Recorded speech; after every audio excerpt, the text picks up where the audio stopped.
의대생 한 분이 어떤 댓글을 주셨냐면 의정사태도 하나의 원인이었던 것 같지만 모든 열정을 잃었다.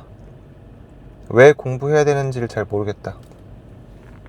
이럴 땐 어떻게 해야 되는지 이런 질문을 주셨어요. 이 댓글을 주신 선생님은 저의 학창시절보다는 훨씬 좀 앞선 분인 것 같아요. 왜냐하면 저는 애초에 입학할 때부터 아무런 열정이 없었거든요. 저의 유일한 목적은 조금 어떻게든 편하게 살고 돈을 최대한 많이 버는 게 제 목적이었어요. 그래서 열정을 잃으셨다는 건 그래도 어느 시점에는 열정이 좀 있으셨다는 거니까 저보다는 확실하게 좀 앞선 분이신 것 같고 벌써 그 뒤로는 저도 뭐 열정을 가지고 일했죠. 어느 시점에는 정말 일에 모든 걸 다 쏟아붓는 시점도 있었고 반대로 번아웃으로 정말 우울증까지 겪은 적이 있기 때문에 이 선생님의 말씀을 너무 잘 이해해요. 그리고 이번 의정사태를 겪으면서 학생분들이 겪었던 어떤 주변 사람들의 인식 변화라든지 이런 것들에 대해서 대략 알고 있어서 이 선생님의 심리 변화가 어떤 건지 알 것 같아요. 들으시면서 좀 너무 뻔한 얘기다 라고 생각하실 수도 있지만 저는 열정을 잃은 시기에는 그냥 좀 놔보라고 말씀드리고 싶어요.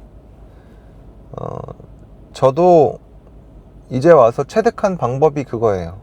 공부하기 싫은 시기가 있고 일하기 싫은 시기가 있거든요.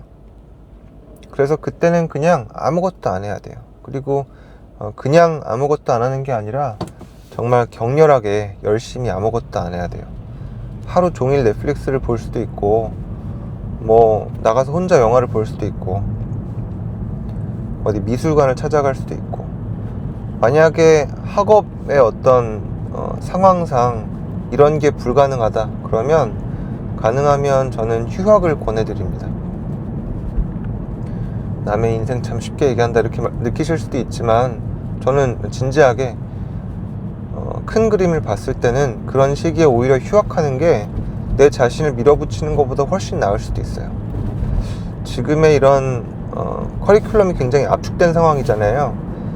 이런 상황에서 뭐 휴학이 허용이 되는지는 모르겠지만 어떤 형태로든 나를 좀 쉬게 해주는 게 훨씬 유리해요.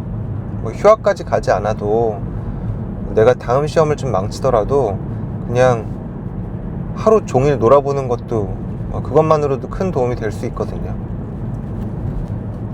왜 제가 이런 방법을 추천드리냐면 어차피 안 돼요. 물론 뭐 사람마다 다르겠죠. 저보다 훨씬 더 의지가 강한 분들도 있을 수 있는데 제 경험에는 좀 안 되는 날에는 내가 좀 하려고 아무리 억지로 노력을 해도 안 돼요. 어차피 근데 안 하다 보면 일부러 안 하다 보면 자연스럽게 약간 반동으로 하고 싶은 마음이 생겨요. 의대에 들어갈 정도의 사람이면 어쨌든 내인적으로 그런 드라이브는 분명히 있는 사람이에요. 그냥 완전히 무능한 그런 사람이 절대로 아니거든요. 의대를 못 들어가죠. 그런 사람이면. 그래서 아무것도 안 하고 하루든 한 달이든 있다 보면 자연스럽게 하고 싶은 생각이 들 거예요. 그때 시작하는 게 훨씬 낫습니다. 그리고 또 하나는 엄청난 경쟁과 뭐 피한성 정쟁 하실 생각이면 해당이 안 되는 얘기지만 저는 뭐 바이탈이라든지 아니면 필수 의료 아니면 뭐 너무 경쟁이 아닌 과를 한다 그러면 저는 의대 성적은 하나도 중요하지 않은 것 같아요.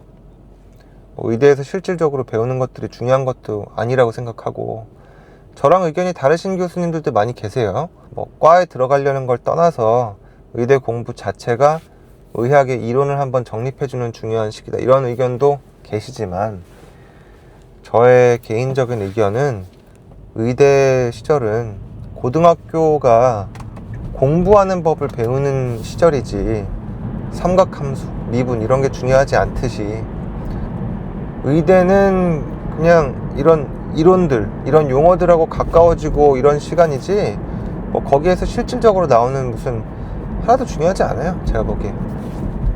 그래서 거기에 너무 매몰되지 않았으면 좋겠어요. 그리고 휴학이라든지 유급이라든지 이런 것들이 그 당시에는 엄청난 사건으로 느껴지지만 아무것도 아니고 오히려 제 주변에는 유급을 한두 번 경험한 분들 중에 훨씬 잘 된 분들도 굉장히 많아요.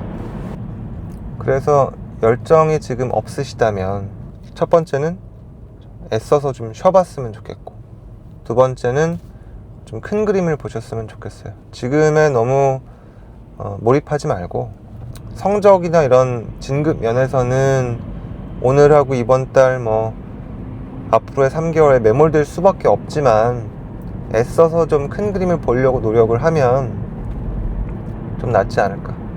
비슷한 분들이 많이 계실 거예요. 지금 압축 커리큘럼에서 굉장히 고생하시는 분들 많으실 거고, 내가 이렇게까지 해야 되나? 이런 생각 하시는 분들 많을 텐데, 의견을 주십시오. 댓글창 내에서 배우는 게 많아요. 유튜브의 굉장히 장점 중에 하나라고 생각해요, 저는. 그래서 저는 영상에서도 배우지만 항상 그 영상의 댓글에서 많이 배우거든요. 여러분들이 보시면서 제가 드리는 말씀이 어느 정도로 맞는 얘기라고 느끼시는지, 아니면 틀렸다고 보시는지, 틀렸다고 보시면 왜 틀렸다고 보시는지를 말씀해 주시면 다른 보는 분들이 많이 배우실 것 같아요. 한 가지 더 말씀드리면, 오늘 이 영상도 이제 게시물에 댓글로 주신 내용을 가지고 만든 영상이에요. 그래서 학생분들, 전공의분들, 젊은 의사분들이 내가 어떤 게 힘든지, 뭐가 궁금한지에 대해서 말씀해 주시면 제 의견을 말씀드리기도 하고, 저희 교수님들 모였을 때 촬영할 때 그 주제를 가지고 촬영을 하기도 합니다. 그래서 제가 게시물을 올릴 테니까 어떤 주제로 영상을 만들었으면 좋겠는지 의견을 좀 주시면 좋겠어요. 도움이 되셨으면 좋겠습니다. 감사합니다.